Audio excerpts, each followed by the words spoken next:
یہی سوچ ہے لا الہ الا اللہ. اس میں اس کے پیچھے بھی جو سوچ ہے کہ جتنے بھی خدا ہیں دنیا میں وہ سارے کے سارے باطل ہیں، سارے جو ہے غلط ہیں، سارے جھوٹے ہیں. ایک میرا خدا جو ہے وہ سچا ہے، وہ حق ہے، وہ سب سے جو ہے صحیح ہے، باقی سارے غلط. اور اس بات کا اعلان وہ روزانہ دن میں 5 بار کرتے ہیں اور لاؤڈ اسپیکر پر کرتے ہیں، یہ جتاتے ہوئے کہ جو ہے میرا خدا صحیح ہے، میرا خدا سچا ہے، میرا خدا حق ہے، باقی سارے باطل ہیں، باقی سارے غلط ہیں. تو آپ دیکھیں گے کہ ہر ایسپیکٹ میں ان کے اندر جو ہے یہ نرگسیت، یہ ان کے اندر برتری کا جو ہے آپ لا الہ الا اللہ میں جو فرسٹ پارٹ ہے نا وہ مخلوق کی طرف اشارہ ہے، مخلوق، کریٹر. تو اللہ تعالیٰ نے کریشن جو کیا ہے نا اس میں گارا، پتھر، اینٹا سب بنایا ہے، اس کی پوجا نہیں ہو سکتی ہے نا. وہ اللہ تعالیٰ کہتا ہے کہ اس طرح سے کہتا ہے، لیکن پتھر کی پوجا اس زمانے سے جب دنیا بنائی گئی اس زمانے سے انسان پتھر کی پوجا کرتے ہی، ہر چیز کی پوجا کرتے ہی. اس لیے رد کرنے کے لیے لا الہ الا اللہ کا مطلب کوئی معبود نہیں، پتھر، گارا، اینٹا، کوئی بھی جنتو، جیو جنتو، انسان جو انسان کو پوجتا ہے نا وہ بھی پوجنے لائق نہیں ہے. لا الہ الا کا مطلب کوئی مخلوق بھی پوجے جانے کے لائق نہیں ہے. اس طرح سے لکھا ہوا ہے، تلنا نہیں ہو سکتی ہے، لیکن ہمارے سمجھ میں ہم کرتے ہیں نا، ہم سبھی کی پوجا کرتے ہیں نا. تو انسان کی پوجا کرتا ہے. دیکھیں سائی بابا کون ہے؟ ایک مسلمان فقیر حیدرآباد کے، چاند میاں کے نام ان کا ہے. وہ شردی میں کئی فقیر بھی ان کے ساتھ تھے، جیسا عبداللہ، عبدالستار، چاند میاں اور کئی فقیر لوگ ادھر شردی میں رہتے تھے.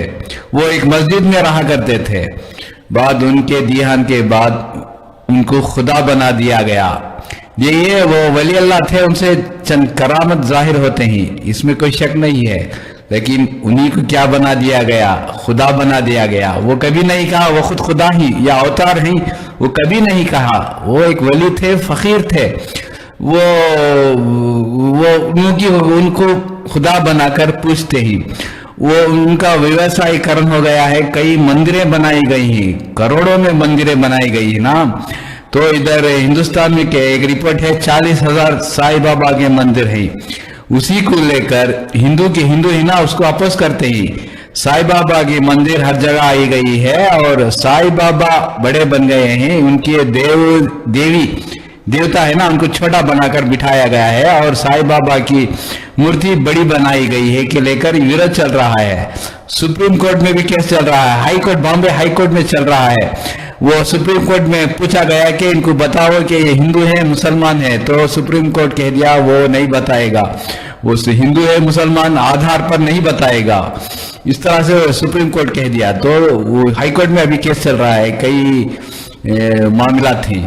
تو ایک انسان کو یہ بنا دیتے ہیں نا، خدا بنا دیتے ہیں. تو اسلام ہی میں یہ سب باتیں نہیں، لیکن وہ اب سب کو خدا بنا دیتے ہیں نا، مخلوق کو. اس لیے اس پارٹ میں کہا گیا ہے لا الہ الا اللہ کا مطلب مخلوق بھی خدا نہیں ہو سکتی ہے نا. جو اوتار کا کانسیپٹ ہے ہندوازم میں، مخلوق اللہ تعالیٰ انسان کی روپ میں آتا ہے، اوتار لیتا ہے. تو یہ ہندو اسلام میں نہیں ہے. اسلام ہی میں وہ سب باتیں ہی جو خالق اور مخلوق کا فرق بتایا گیا ہے. جو لا الہ کا الا پارٹ ہے نا وہ رد کرنے کے لیے کہا گیا ہے. اب دینا سبیلا و اما شاکرا و اما کفورا، بے شک ہم نے راہ بھی دکھا دی. اب وہ خاص شکر گزار ہو جائے یا ناشکر ہو جائے اس کو کوئی فرق نہیں پڑتا نا، وہ تو راہ بتا دیتا ہے. آپ کی مرضی ہے، کسی کو بھی خدا مان سکتے ہیں، مخلوق کو بھی مان سکتے ہیں، آپ کی مرضی ہے، لیکن رزلٹ ادھر نکلے گا. تو اللہ تعالیٰ بہت سی چیزیں بتا دیا ہے نا، اس کو ہدایت دی ہوئی ہے. ماننا نہ ماننا ہمارا کام ہے. تو آپ کہتے ہیں میرے ویڈیو دیکھتے رہیے، شیئر کیجئے، سبسکرائب کیجئے. Thank you very much.